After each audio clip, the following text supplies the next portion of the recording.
How are you? Pretty good, and you? I'm good. Nice to meet you. Nice to meet you, sir. How's things going in life? Busy, busy, busy. I have a very busy job, so I'm exhausted. Yeah, you seem like a very busy man. Are you still doing like in your day job the app building thing? Yeah.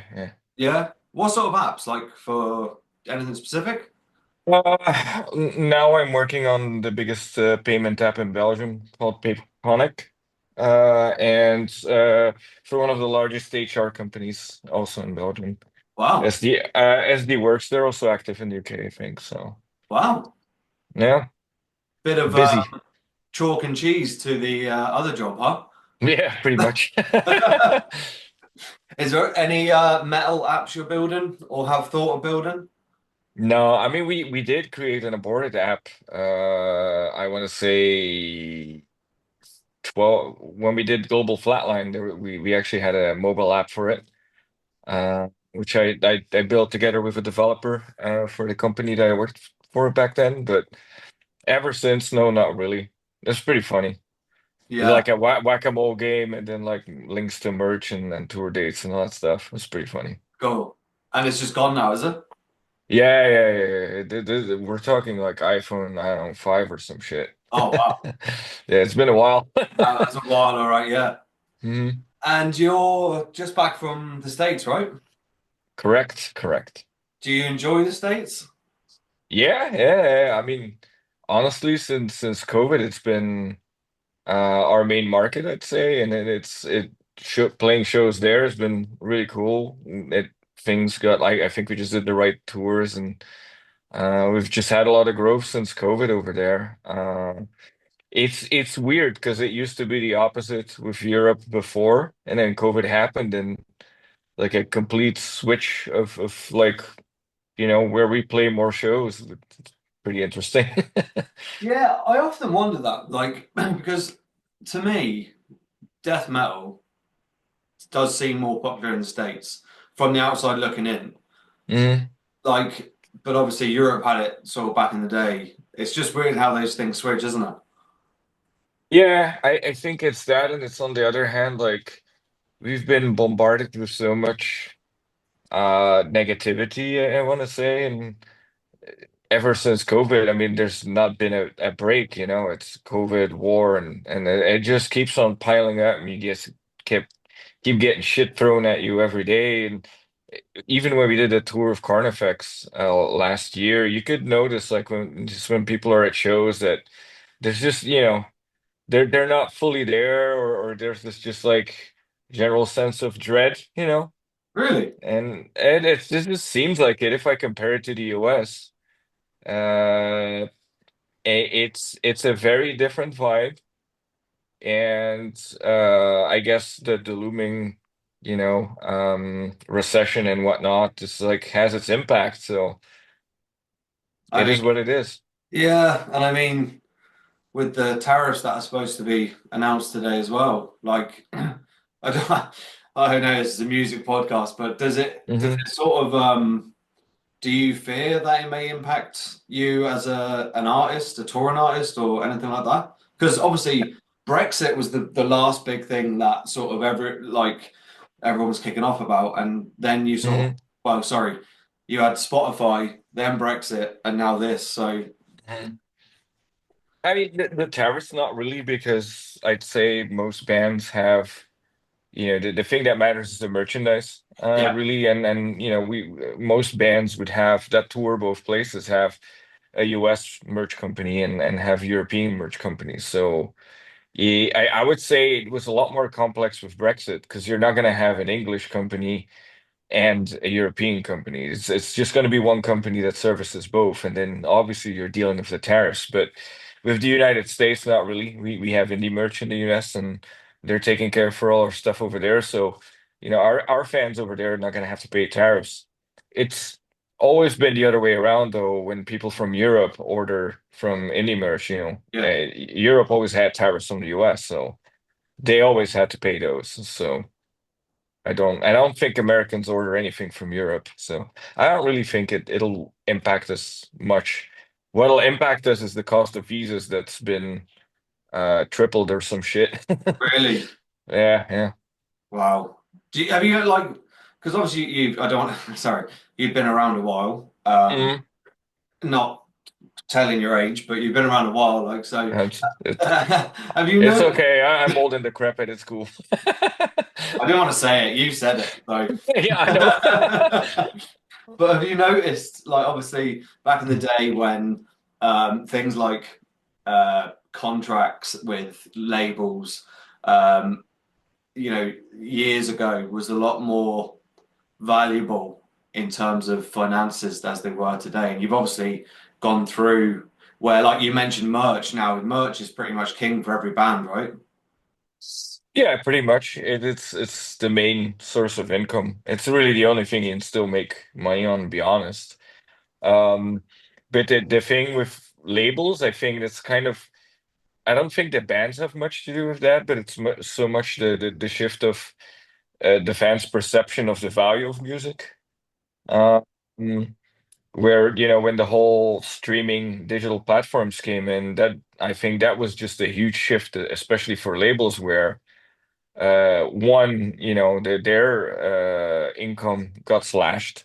But on the second hand, there's a lot of bands that are also able to function perfectly without a label because they're like, we just do physical ourselves and we do everything digitally through, Blood Blast or whatever digital distributor. We don't really need the labels anymore. So there's definitely been kind of a shift where, in a way, I hope this makes full sense. Like, let's say 10, 20 years ago, it was absolutely you that had to convince a label that you were worthy of signing. Yeah. Whereas now, if you're a band that has some value, it's kind of like the tables have turned a little bit. Yeah, yeah, yeah, for sure. But I Hmm. mean, you're probably in, well, you're a prime example of a band who has been through and seen it all, and you're probably very wise to it all now, and you know the ins and outs of probably the whole music Hmm. business, right? I mean, yeah, I've been around. I didn't say that. No, no, no, no, no, no. I mean, no, it's true. I mean, indeed, we've seen a lot of things, and maybe to add to the fact that you don't need a label to succeed or whatever Yeah. is true to an extent. But I think a lot of people underestimate the amount of work you really have to put into it then, because there is absolute value in being with a label. Absolutely, because it's a lot of work doing all the other stuff, distribution, Mhm. servicing, you know, promotion is so much work. It takes so much time. And then especially if you also have to be on tour, I mean, it's just Yeah. there's a reason they're there and that they're still there. And how does it work when you like having your day job and having to, sorry, I say having to, going to play all these tours? How do you like? Have you got a good understanding of work or? Well, I'm a freelancer, so Oh, I basically tell them I'm gone. See you later. nice. But obviously, it depends. I've made like an agreement. Like on this last US tour, we also did VIP, so there's absolutely no possibility for me to do some work while I'm on the road. But usually, I'd work like half time when I'm on the road, so Okay. it's like half the day I'd actually be doing my regular job, and then we sound check, the day starts, and after a show, I go to bed. In the morning, I wake up and I work again. So it's long days. Wow. How Mm. do you do it? How do you manage it all? And Like, I don't know. I have ADHD, so I got problems. is that like just you're just all on the time, just always doing something? Is that right? There's a lot of dead moments on tour that it is feasible to do work. It's definitely straining mentally to, know that, okay, I have to be available. Though I did make an agreement with my job, for example, that on tour I don't want to be in meetings unless I'm absolutely needed. Because sometimes, the internet's not always Yeah. predictable. And if it's not the internet, it's like, how do I take a call with a client and there's a bunch of drunk people around me? It's it's challenge number two. Yeah, yeah. Or you could just So hide in the toilet. Yeah, yeah, yeah, pretty much. And then I flush when, Yeah. yes. And like you're saying about dead time on tour, obviously, you just finished the States. You're now going to Hmm. start the European tour. Hmm. What is it? In a month? What's the date? Something like that, yeah. The Yeah, something 20, like that. 24th, something like that, we start, yeah. Yeah. How do you deal with dead time if you're not working? Like, is it incredibly boring sometimes being on On tour? tour? It really depends on the tour. On this last US tour, like I said, we had VIP, so it's literally, you wake up at whenever you get almost to the venue, or I'll wake up and with some of the guys, we'll go get coffee, get breakfast, and then by that time we have to load in, and then it's just like setting up, sound checking. By the time you're done sound check, you have maybe 1 hour to yourself, and then there's the VIP thing. Right. So, and then you gotta get dinner, and then the show starts, and it time goes really fast, and if you're headlining, it sucks because you maybe done with everything by like 1 a.m. or something like that, if not. So you know, there's not that much time, so there's not a lot of dead moments when you're headlining and you actually have all that VIP stuff going on. When you don't have the VIP and let's say you're not headlining, you have a lot more time because often you're not sound checking. But if you're headlining, you know to take into account that there's like an hour of build up, an hour of sound check, and then obviously then the rest of the day you kind of have free until either you want to watch a band or you have to play, of course. Yeah, yeah. And is Hmm. it different in the States? Because obviously States is bigger. So if you're traveling between cities, I don't know American geography, so I don't know which route you took, but I'm Yeah. assuming the drives between venues are a lot longer than in Europe. Yes. Most of the cases that's true. The difference is also in the US we travel with a bandwagon, which is kind of like a big ass RV with just our band and crew. Um, and then in Europe it's usually a tour bus. Right. So the tour buses drive a bit slower than the bandwagons do. So that kind of sometimes evens out. Of course, there's some shorter drives, but it really depends, I think things are a lot more convenient in the States in a way, because you can order anything. You can order food, you can get an Uber and go somewhere. Yeah. The distances are more challenging in that way, though. Let's say that I don't know, you're in London or Prague, there's plenty of things to see and do around Yeah. you. Uh, Yeah. Whereas in the US, often, if you're not in the center of something, going to the center might take an hour, and it's just Mm. not worth it. But I mean, you must have seen a fair few cities in Europe now. You Yeah, must have completed them all nearly. yeah, I mean, yeah. I've done a few. It's funny because a long time I wouldn't go out and I would stay in the venue because nobody wanted to kind of go visit things because our drummer Ken and Ian, the guitarist, they're always like, why should we go see shit? It's just buildings and bridges. And I'm like, are you fucking high? I mean, we have culture here, there's architecture, there's things to see. But the last few years, I definitely make a point of it to just like go out and at least find a good coffee spot and Yeah. just walk around and try to do stuff at least. Yeah, yeah, for sure. And Hmm. you're coming to Dublin, where I'm currently located. And I'll be completely honest, Sven, like I've been into metal since I was, 14, listening to Iron Maiden and things like that. But the subgenres, that we've all had. But death metal has not been, I'll be honest, not been my highest favorite of the genre. But when I listen to Aborted, there's something there that I don't know. It's more appealing to me Hmm. as a listener, and I don't know whether that resonates or whether some other people have said that as well. But I would rather put on an Aborted album than a Cannibal Corpse album, if that makes sense. It's the songs about feces, isn't it? Yeah, just that. That's it. Yeah, just that's it. That's all it is. That's how we reel them in. That's the hook. Yeah, I guess. I mean, it's different. I definitely say Cannibal Corpse is a bastion in death metal, and I think for a lot of people, they're the gateway band. You Yeah, know. They were for me. They were one of the gateway bands for me, and we're talking like back in like the 90s. So, um, but that's fantastic to hear. Thank you very much. That's a big compliment. No, no, and I mean it as well. I think there's something like, especially on like on the latest album, Vault Horrors. I think, and this might sound quite silly to some people, but it's actually quite an accessible album. Um, it's not. It is obviously brutal, but there are things in there that sort of earworms that hook you in, and you sort of find yourself humming, um, which really appeals to me. And obviously, you're touring in a few months or in a month, sorry. So I'm interested to hear. I don't want any set list spoilers, but how's the new material been going down and everyone enjoying themselves?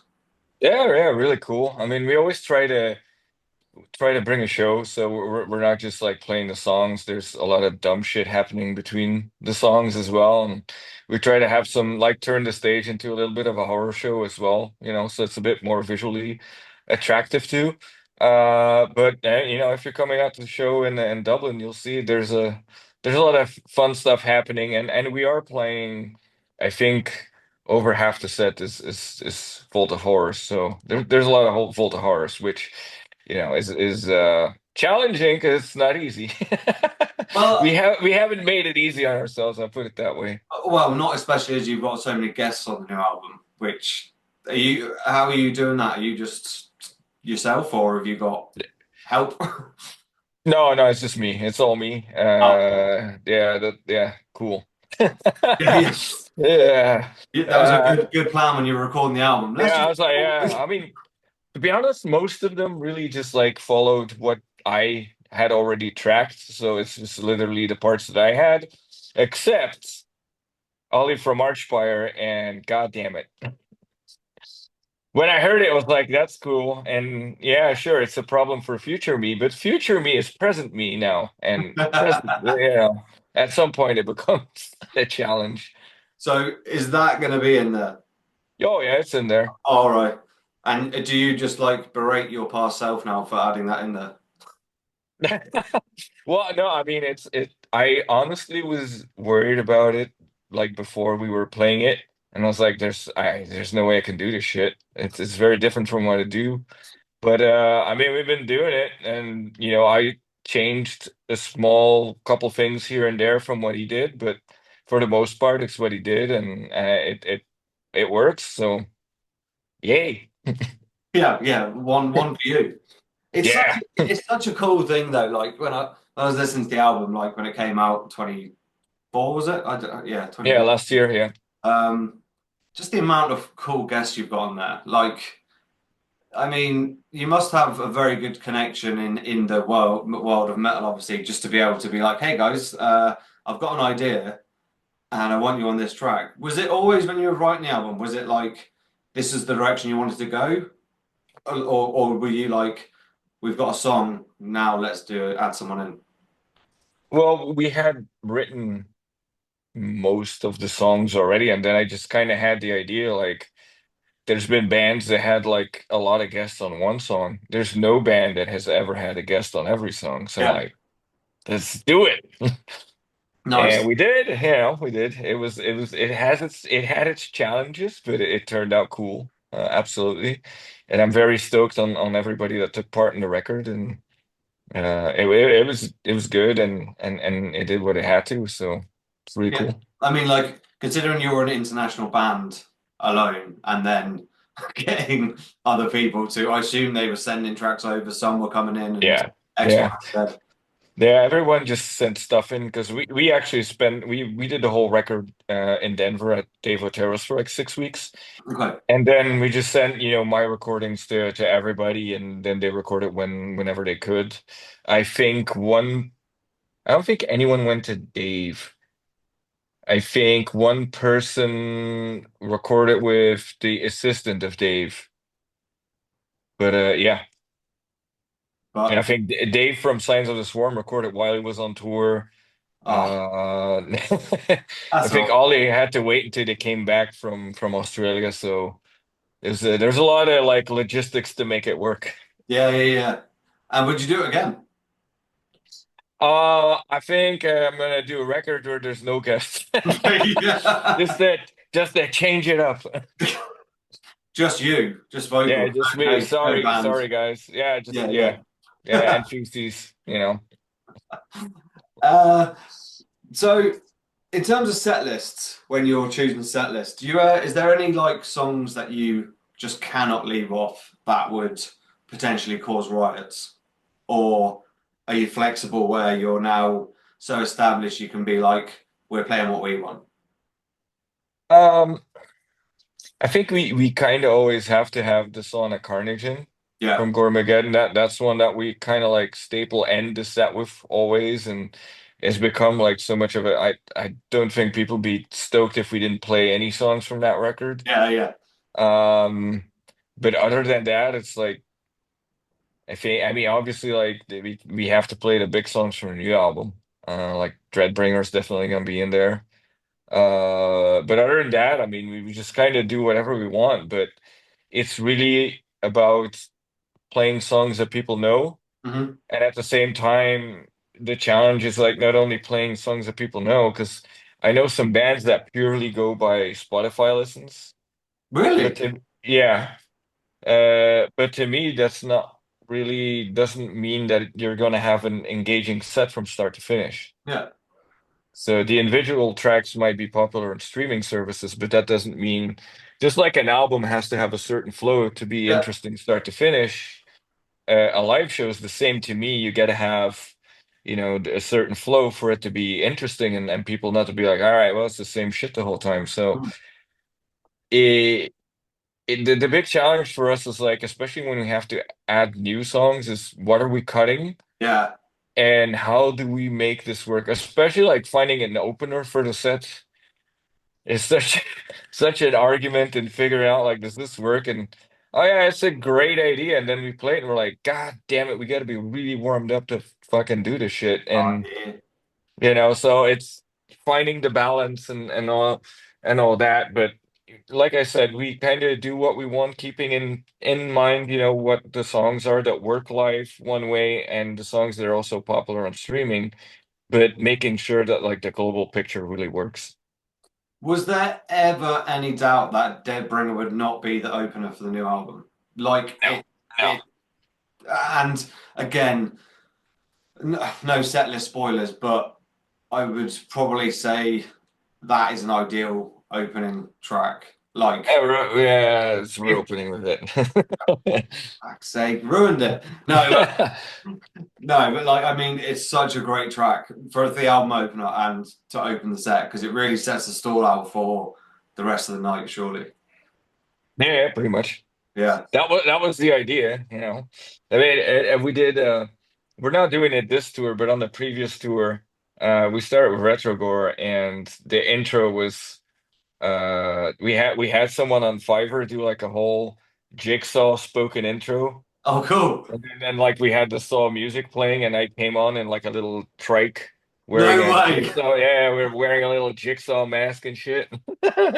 It was dumb as hell, but it got people, hyped. So that's what I mean. Like we do a lot of things between the songs as well. And do you know what? I think the other thing why your music appeals to me a lot as well is I think it's that mindset you have that and no, don't take any offense to this, but you don't take yourself seriously. Obviously, you take Oh the no. music deadly serious, like because you've created some great albums. But from a personal point of view, you are one of the crowd, basically. Like, you're just there to have a good time, make people happy, and life's too short, like to get worked up over meaningless stuff. Oh yeah, absolutely. I mean, that's the beauty of this music and also that's, why we definitely stay away from anything political or whatever Yeah, because like said earlier we keep on getting shit tossed at us on a daily basis. To me,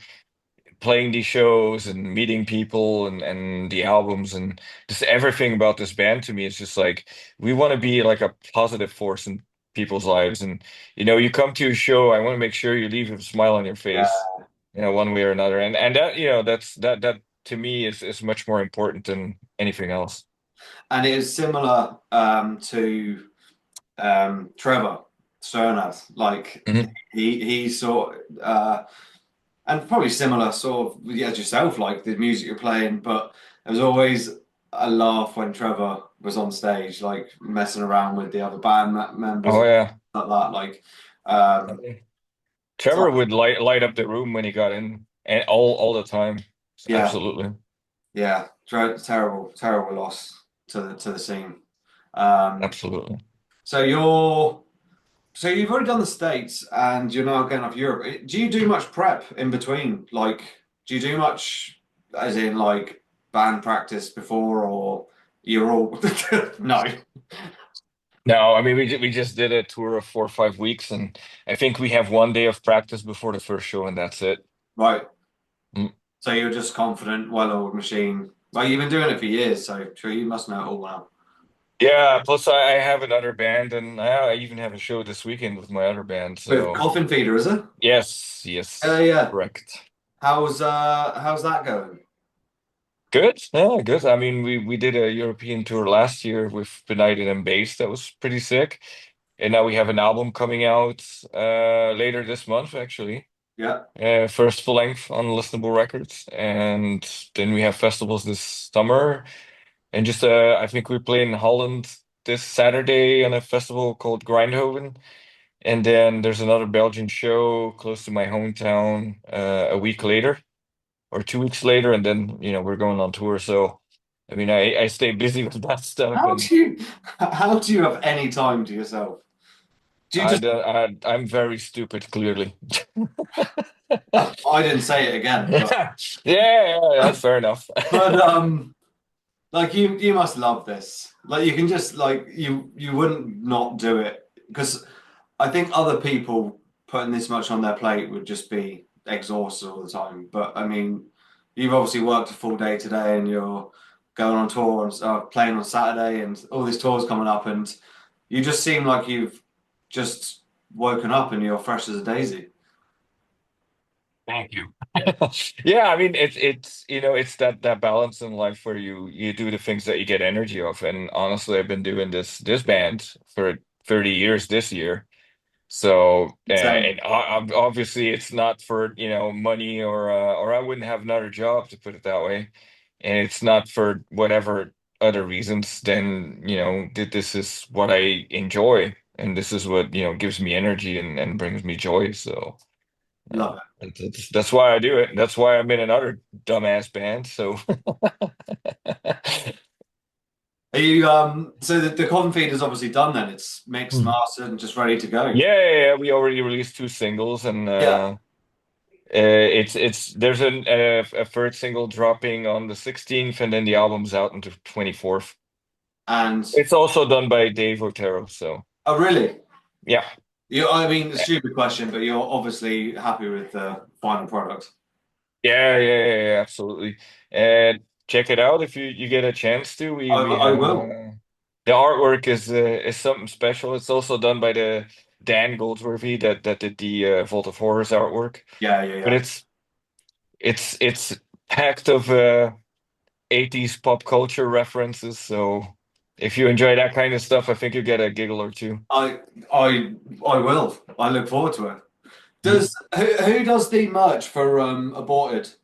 As in Um, who designs it all? Because the I don't know how you actually say it, but you know the kitchen penny thing oh yeah. Okay, the is apron. the apron. The fucking your my first language, your second language, and I can't even say it properly. That's well done. Um, yeah, the apron like is one of the best pieces of merch I've ever seen in my life. It's so good. Thank you. I might That get it for my mother-in-law for Christmas. She'd like that. Yeah. That was actually done by Dan. Right. And the idea was because if you look at the back of the album, there's a guy called Larry that's supposedly the main figure of the album. It's the apron that he's wearing. Oh, So really? that's what, yes, it's that one. Ah, Yeah. So Dan did the album and then he did the apron. And other than that, as far as the merch goes, it's a bit of a mixed bag. Um, I'm doing some of it. Dan does some of it, and then Scotty Bates from Australia does a lot of it as well. So we're kind of mixing it up. There's also a guy from Canada, Gulek, that does some stuff. So I work with several designers.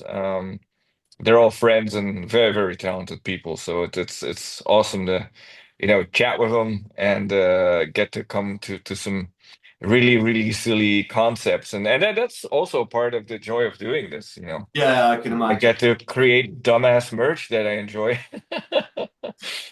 Will the apron be coming on tour? No, no, that was limited edition of the album, so that's sold out actually. Oh man, any plans to reprint? Eh, I'd have to see if maybe Impericon still has it. But I Okay, think indie merch was sold out. I'm not sure about Impericon, but it's okay. maybe. I'm not going to ask you to go ahead and start looking stuff up because Hmm. you're very busy, obviously. But are you doing the VIP stuff in Europe as well? The What do you VIP, mean? the VIP, are you doing We're that? not doing No, we're not doing that in Europe. It's just a lot of work, and VIP is something that's a little less common in Europe than it is in the Yeah, US. So we did it once years ago and it was kind of eh. So I think we're just gonna skip and just, relax a bit more, or in my case, work. yeah. Well, if you want to go to a nice coffee shop, I know one in Dublin, so I can take you there Absolutely. when you're over because I believe you're playing on a Friday in Dublin. You are definitely, yeah. Because Maybe. I get excited for gigs on the weekend because I don't have to work the next day, so I can have a few pints, you know. So that's what. There you go. There you go. So yeah, for sure. I'll take you down. When was the last time you were in Dublin? Do you know? I don't think we were there with Carnifex. It must have been the tour before that, which, oh, Jesus, that must have been before COVID. Yeah. Wow, Mm. geez, that's yeah, about 5 years now. But yeah, 19, yeah, 2019, I believe. yeah, wow, time flies, huh? But anyway, Yes. 100%. I will go for a coffee and I'll take you around, and hopefully the weather's as glorious as it is today. That Please. would be awesome.